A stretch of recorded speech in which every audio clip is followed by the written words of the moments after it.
Greetings, everyone. I know you're ready for turkey. I know I am. I haven't had any since last Thanksgiving. Actually, I haven't had any since lunch yesterday. But not the nice hot turkey. Anyway, thank you for joining us on the Real Estate Investor Show. We have a wonderful guest, Tracy Rewey, with, I forgot the name of her company Investor. now. Note Investor. Anyway, she's awesome. And she will be here right after this brief moment of silence. Second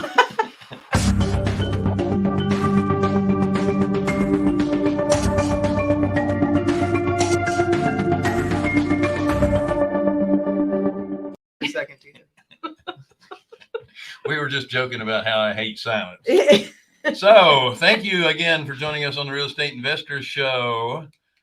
Hard money for real estate investors. We are Carolina Capital Management. We are lenders in the Southeast for real estate investors. So if you're interested in borrowing money, go to carolinahardmoney.com. Click on the Apply Now tab. If you are a passive investor looking for passive returns, go to the Accredited Investor tab. Don't forget to like, share, subscribe, and hit the bell. And for goodness sakes, don't forget Wednesdays with Wendy.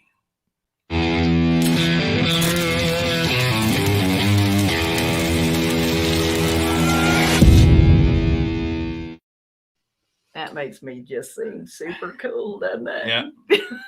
Get your air guitar. That's right. So Wendy gives up 30 minutes per person on Wednesdays to talk about anything real estate. So sign up. There's her Calendly link. She's usually booked out a couple of months in advance. January 19th are the next openings at this point. So once again, this is November and it's all about the women. So, whoa, man, take it away. That was really a great opening there, Bill. Thank you. Folks, we are so excited to have Tracy here with us. Tracy, welcome to our show. I have so many things I want to share with you today. I'm excited to be here. It's always a good time. Awesome. You know, I'm trying to remember the first time I ever met you. It was by email, of course. And it was 3 to 4 years ago, before COVID. It was before COVID. You know, everything's blank before then. And you and your husband do a online event. And I remember getting an email about this online event, thinking in my head, how in the world will this online event work? There's no way it's going to work. It was the best event we were ever on. And wow. That's saying a lot.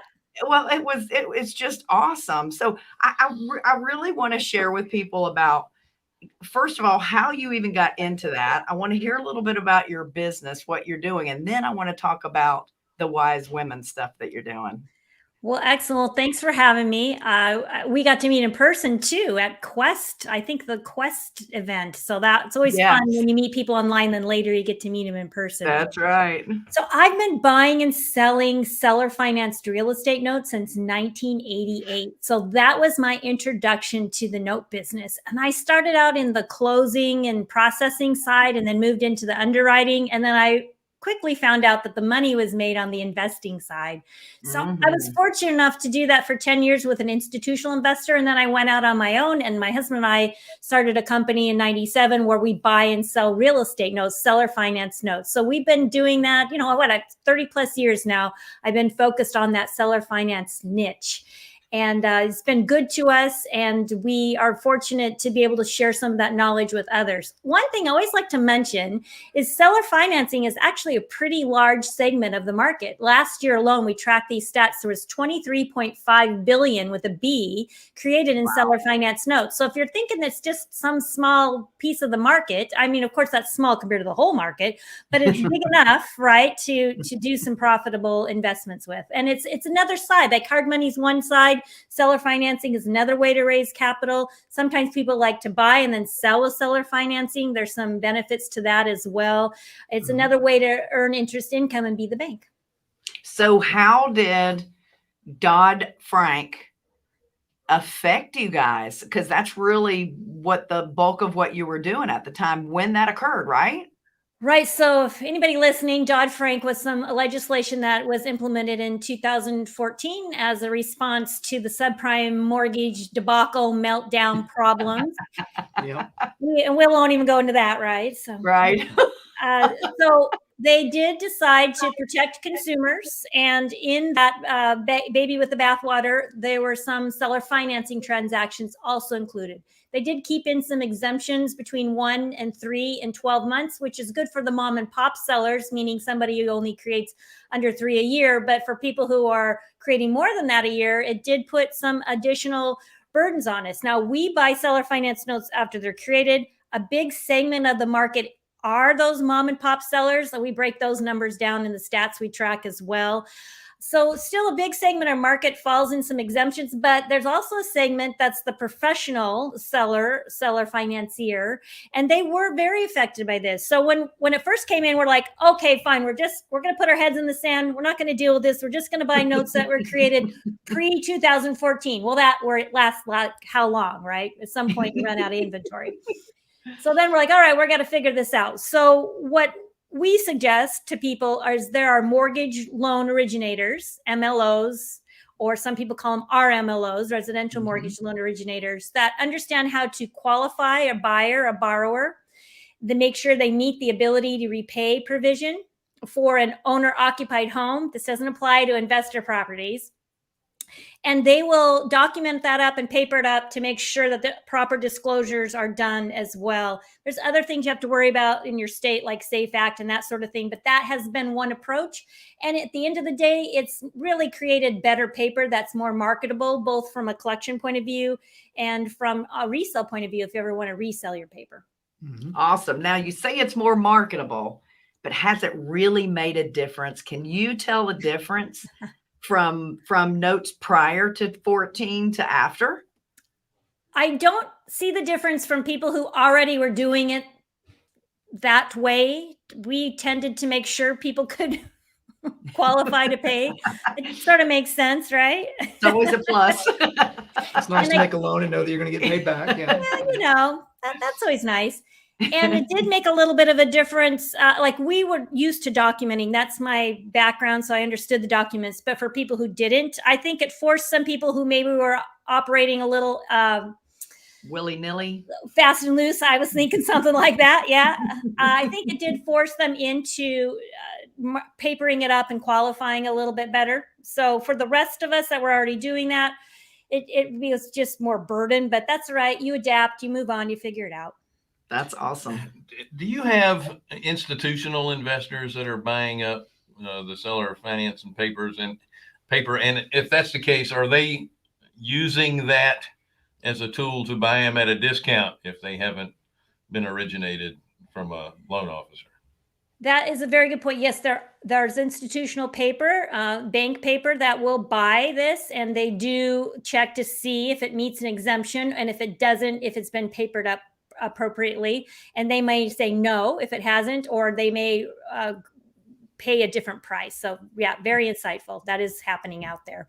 It's a big market for the private investor too. I mean, a lot of this paper gets placed with self-directed IRA money, self-directed 401k money. So all of those sorts of things. Awesome. So from how did you and your husband start the online event that you guys are doing? Talk a little bit about that.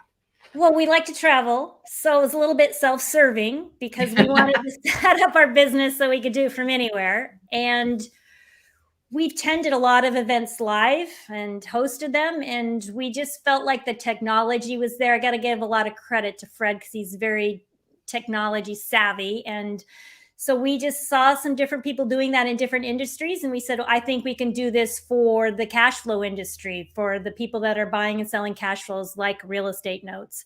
And this will be the 4th year coming up in February. We're excited to have it. And we just had our 2nd year. We did something similar.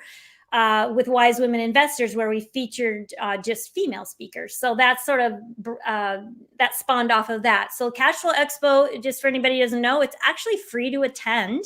And then it's 3 days of really great speakers like yourselves, like Wendy and Bill and everybody. Thank you.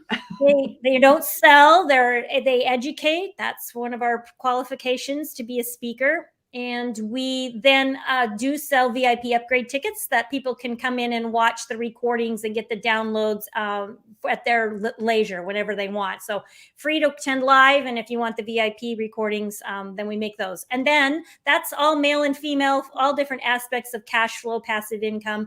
And then from that, we focused on the fall on all female investors. And that's 2 days. And we do something similar. And what's funny is you're focusing on female investors, but you have a lot of male investors that attend that Wise Women. In fact, I just got an email this morning from a guy that was on it that was asking me questions that had heard me speak. I love that. Yes, men are allowed. It's not no men allowed. Men are allowed. That's right. It's a platform to focus on some female speakers. Now, we did this for 2 reasons. It's kind of a passion project. I did this for 2 reasons. I know you're going to focus on women this month, so I'll bring this up. One, I would go to these conventions and there would be very few female speakers. I know very, very few of us. And often we get stuck on a panel. Yeah. Yeah. And so I just felt like there's so many women in this real estate investing, hard money lending, note buying, that we'd all benefit from them having a platform to share their knowledge. The second reason I did that was I think other women become more comfortable investing if they see other women doing that, and they think if they did it, I can too. So that was my twofold reason for doing that. And Fred encouraged me a lot. And he, they're behind. They say behind every woman there's behind every man there's a woman. Well, and when it comes to this technology stuff, behind this woman is a man helping me get it done. That's awesome. How many people did you have for the Wise Women? So the Wise Women Expo, I think we had just under 1,000 registered. We get about 2,500 to 3,000 for the Cashflow Expo. And I think that is about, I don't know, that's probably what I see when I go speak at different conventions is we're probably 30 to 40%. Would you say in an audience? You go to these, What do you think, Wendy? 30 to 40% female in the audience? Yeah, absolutely. I agree. And I'm just amazed that you have in such a short period of time that many followers on this. It's just amazing. So if somebody wanted to get a recording of the Wise Women, how could they do that? Oh, you could go to wisewomenexpo.com and those recordings are available. The other site is cashflowexpo.com. So in addition to our noteinvestor.com, we also have dedicated URLs, right, to each of the events. Right. And Wise Women is WIZE, right? Yes, because I'm awesome. Tracy Z. It was kind of my fun play. But I did buy both URLs, so if you spell it wrong, you'll still get there. That was smart. Now, the other thing I wanted to mention too is I believe you are speaking at the QuestCon coming up in December. And are you and I on the panel together? I hope we are, because we always have some fun, don't we? That's for sure. I don't know if we are or not. I know they have several panels going on. Well, I'm really, really looking forward to that event. I think it'll be fantastic. Absolutely fantastic. So, what's Fred been up to lately? What's his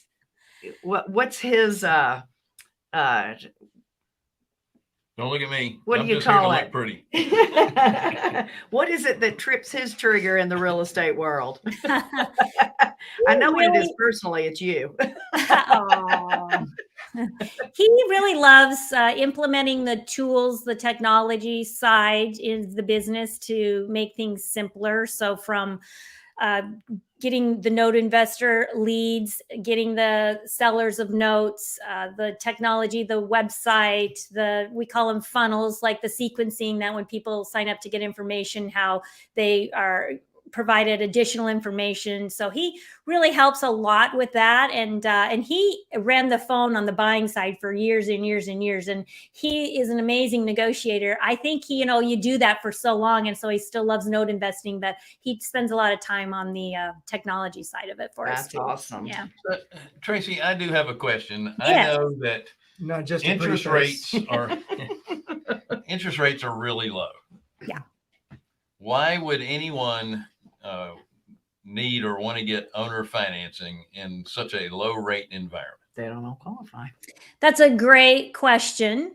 And the answer really is there's somebody you call a penalty box buyer. They are still a good credit risk, but for whatever reasons, they don't dot all the I's and cross all the T's of a conventional lender. And if you look at the mortgage affordability index and mortgage availability index, it's interesting. There's all this inexpensive money out there, but the criteria to qualify for it is actually more restrictive right now than it has been in the past. Now, because rates are lower, the payment is lower, so that does make them qualify a little easier. But as far as down payment and credit scores, those are actually more restrictive right now than they have been. Now, I understand why. Nobody wants another subprime meltdown like 2000 to 2010. So I get it. But what that means is we actually see people who don't have 20% down, or maybe they have a 650 credit score, and they're still a good candidate, and they would be willing to buy for a little bit higher interest rate with seller financing. Then they can get whatever issues, they can build equity if that was down payment issue, or they can clean up whatever was on their credit and then maybe refinance later at those lower rates when they become conventional again. The other part of it is there's a lot of people out there that are investors, and after they get, 4 or 5 regular conventional loans, it gets harder for that. And so they obviously make great candidates for hard money lenders as well, but they also can make great candidates for buying with seller financing. Yeah, and your self-employed folks that can't show all their income on a tax return. I also want to get to the side of, if you are a real estate investor and you're buying, let's say, lower priced homes, and you want to be able to maximize your investment return, a great way to do it is to sell that property with owner financing. And that way you make income on the financing as well as money on the sale of the property.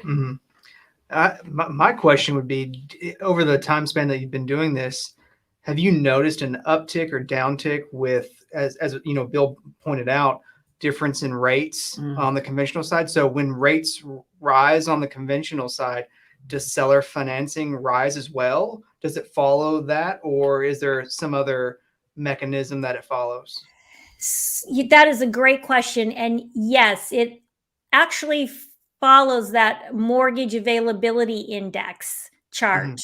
If you search for that they published the mortgage affordability index, and that we see when there's more restrictive underwriting, or it's harder to qualify because rates go up and your payment goes up, so it becomes a bigger piece of your income.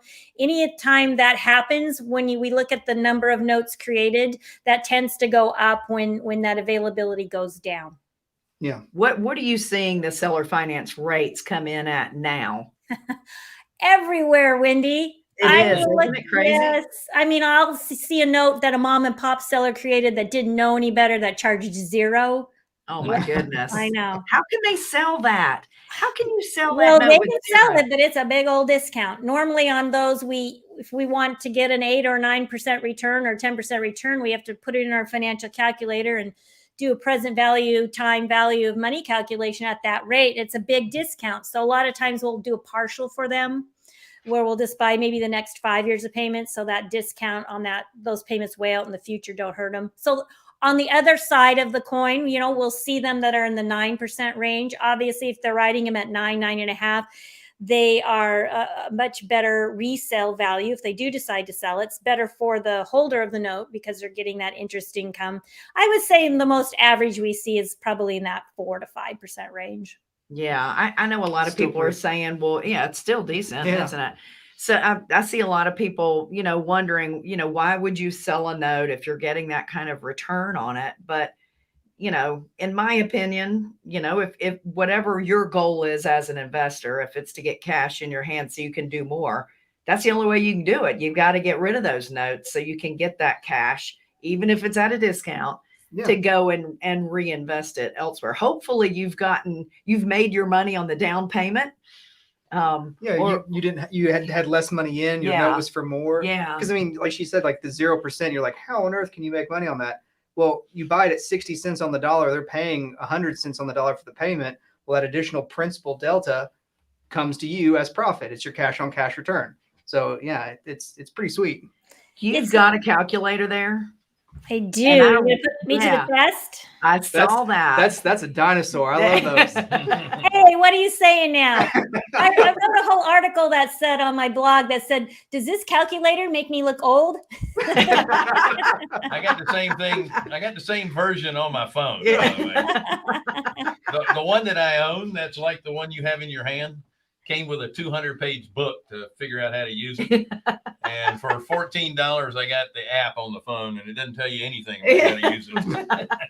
I have the app also, and if I'm in a pinch somewhere, I'll use it. But I don't. It's easy to mistype on the phone, so this is very tactile. So we have a joke that I could do a party trick that you could blindfold me, and I could probably run a calculation on it. That's funny. But what I was asking about the calculator for, I'm not trying to make you look old. I really had a question on that.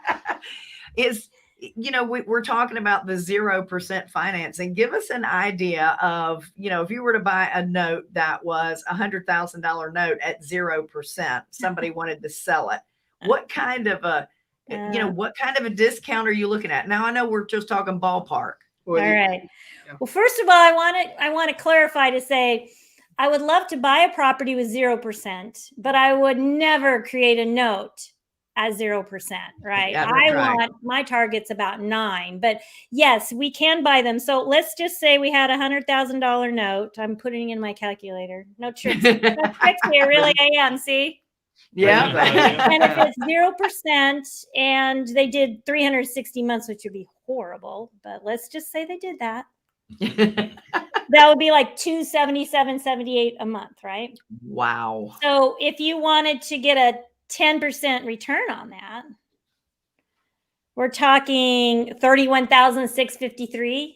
So you would never do that, right? So we'd probably come in and say, I'm going to take the next, I'm just going to redo this number real quick. I'm going to take the next,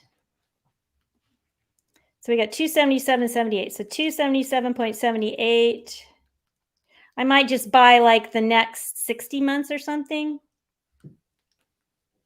And if I wanted, say, a 10 yield on that, I could pay them, $13,000. That's not the best of examples, but yeah, that's a big discount. That's why you don't do that.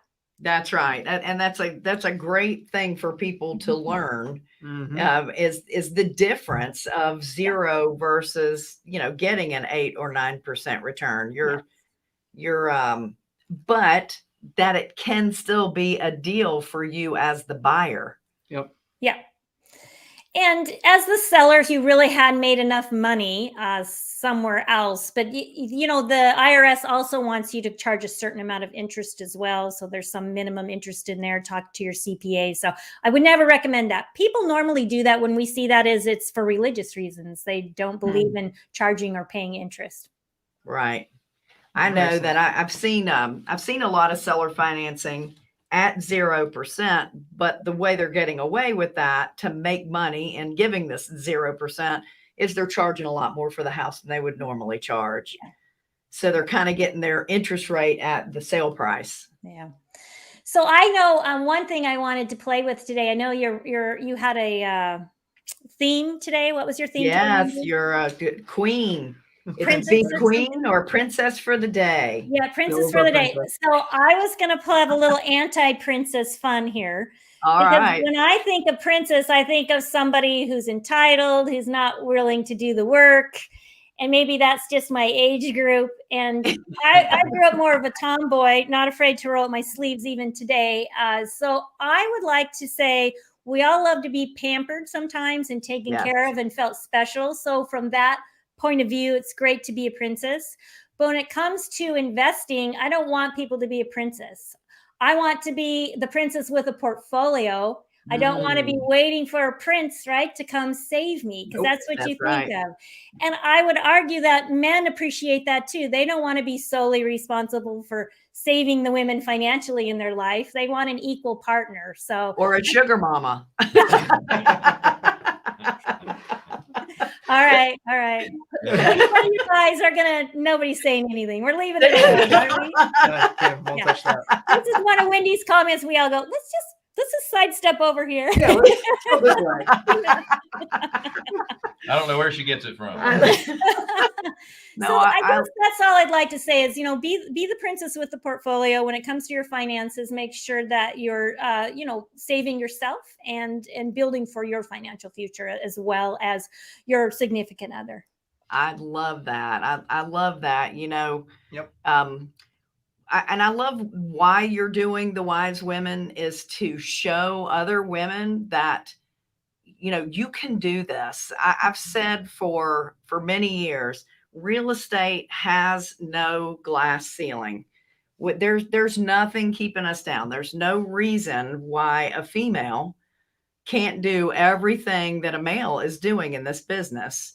100%. In fact, I think we have the upper hand in many cases, and I've seen it used over and over again. And I'm always so encouraged when I see, especially single women, jump out there and just, take the bull by the horns and not be afraid. We all have fear. That's what people need to understand. I don't care if you're a male or a female. We all have fear in stepping into this business, taking a chance. Those zeros can get pretty scary. But you have to do it. And it's so encouraging to see what you're doing, because other women can look around and go, hey, if they're doing this, I can do this too. Yeah. And I think, my opinion, it comes from, just a father of 3 girls and everything. Like, it's typically a little more afraid to fail because it feels like it's harder for women to get back up once they do fail. So it can be scary in that thing. But what do you mean harder for us to get back up, Jonathan? Well, no, not you personally. It's like the society is built where it is much harder for a woman to rise up after failing than a man is. Yeah, that's a good point. So that's good. So I think that can be a scary part, and but you hit the nail on the head. I mean, you just got to get out there and do it. And I know a lot of women in real estate, like Tracy and our friend Heather. Follow them, take advice from them. Mm-hmm. Very smart people. Wise men listen to wise women. And I want to thank you too, Tracy, for being such a great role model and for putting out there what you do with this Wise Women. You're you might think it's just a ripple in the middle of the lake, but you're causing a tidal wave. Oh, thank you. I hope so. Yeah. You are. You're changing so many people's lives. Thank you for doing that. Well, thanks for participating. That quote you give is definitely inspirational. There is no glass ceiling in real estate investing. So that's true for all of us, men, women, where you start in life, what your financial resources are, your educational background. It's one of the things that draws us all to real estate, whether it's real estate buying or lending on real estate or buying notes on real estate. There's just so many opportunities out there in good and bad markets as well. So thanks for having me on the show. It's always fun. Thank you. Yeah, Wendy doesn't like the glass ceiling. She definitely likes the steel roofs, though, right? Especially if it's on a self-storage facility. That's right. I like that. So if folks want to get a hold of you, they can go to noteinvestors.com, correct? Yes, noteinvestor.com, Tracy at noteinvestor.com. You'll find us all over the internet. So please reach out. I definitely answer my emails and communicate. We have some free ebooks on our website, like most people do, a free video series on note investing. So check that out. And we're doing a little best of notes 2021 where people can actually vote for their favorites in the note business. So it's fun to always participate on that as well. well. Oh, that's Nice. awesome. So can people buy individual notes from you guys or invest in some sort of a pool of some sort? We approach that a little bit different. Since we do provide training, we are not trying to buy from or sell to or JV with people. We want to just be pure educational. We do buy notes and mostly hang on to them in our portfolio or put them off with an institutional investor. That's just been our approach to it. But we're happy to share all our knowledge in doing that for 30 plus years. That's All right. awesome. Excellent. And it comes back every time. Yes, it does. Tracy, thank you so much for joining us. All right. Thanks. Folks, we're going to wrap this up. We do have a show coming up at 1:00 as well. And I think the link is in the chat. It is. As well. It is. Yeah. We want to thank Tracy again. This is the Real Estate Investor Show, hard money for real estate investors. And as I'm trying to get my teleprompter up here because he can't remember. I can't remember the stuff. We are Carolina Capital Management, and if you would like to borrow money for real estate investment in the Southeast, go to carolinahardmoney.com and click on the Apply Now tab. If you're a passive investor looking for passive returns, go to the Accredited Investor tab. Don't forget to like, share, subscribe, hit the bell, and sign up with Wednesdays with Wendy. We will not see you guys next week, because we'll be eating turkey and napping. We hope you will be too. Take care.